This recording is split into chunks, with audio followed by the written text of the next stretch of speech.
El impuesto a las alcabales. ¿Qué es el impuesto a las alcabales? Es el impuesto que grava por la adquisición de un bien, sea este en una zona urbana o sea rural.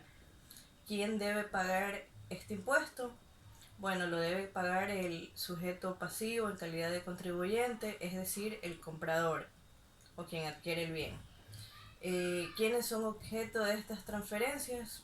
Bueno, son objeto las nuevas adquisiciones según el precio de venta, que se encuentra establecido en una promesa de compraventa o escritura. También aquellos que hacen usufructo de una propiedad que no es de la que no es legitimario. También las donaciones son objeto de este impuesto, y asimismo si un fideicomiso transfiere el dominio al beneficiario, pues según el contrato mercantil también son objeto de este impuesto. ¿A quién se le debe cancelar este impuesto?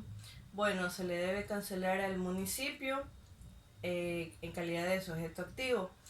Eh, Esto quiere decir, por ejemplo, en el caso de los buques o de los barcos, si se encuentra en dos ciudades, corresponde pagarle a dos municipios donde se encuentre la parte proporcional del bien. Es decir, según el avalúo o el precio de venta que tenga este bien, se debe pagar a cada municipio lo que le corresponde.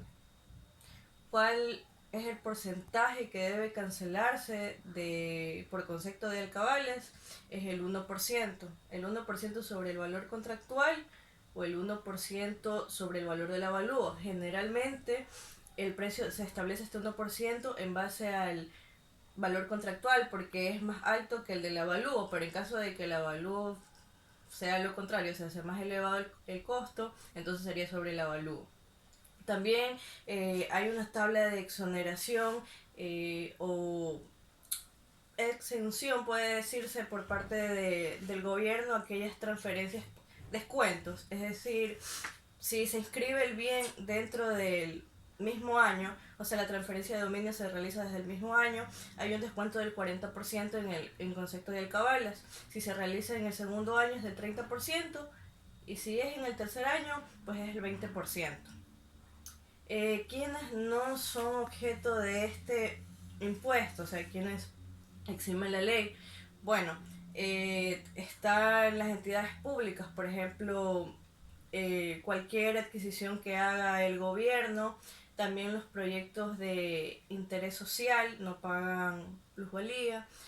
También todo aquel, por ejemplo, en caso de extranjeros, pero siempre y cuando sean temas como diplomáticos, puede decirse, un consulado que se quiere establecer con una propiedad, entonces ahí no grava este impuesto. Las expropiaciones que hace el Estado tampoco graban este impuesto.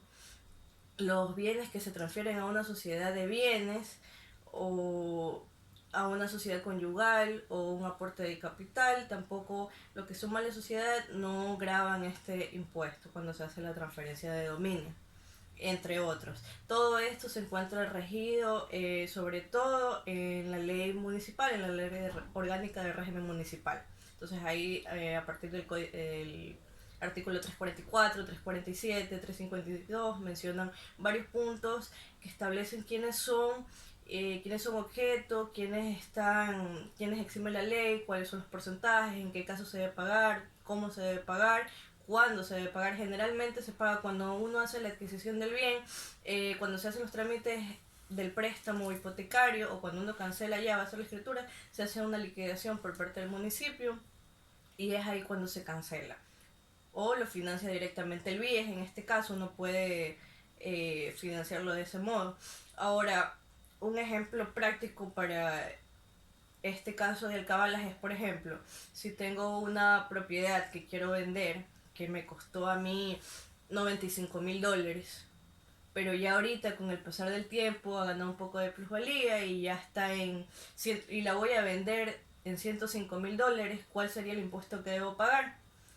Yo, en base al cálculo, como les estaba explicando, en base al cálculo que se debe realizar es el 1%, pero siempre el 1% en base al valor mayor. En este caso, yo lo compré a 95,000, pero ahorita lo voy a vender a $105.000. Entonces, es decir, yo debo pagar el 1% sobre los $105.000. Entonces debería pagar yo $1.050. Gracias.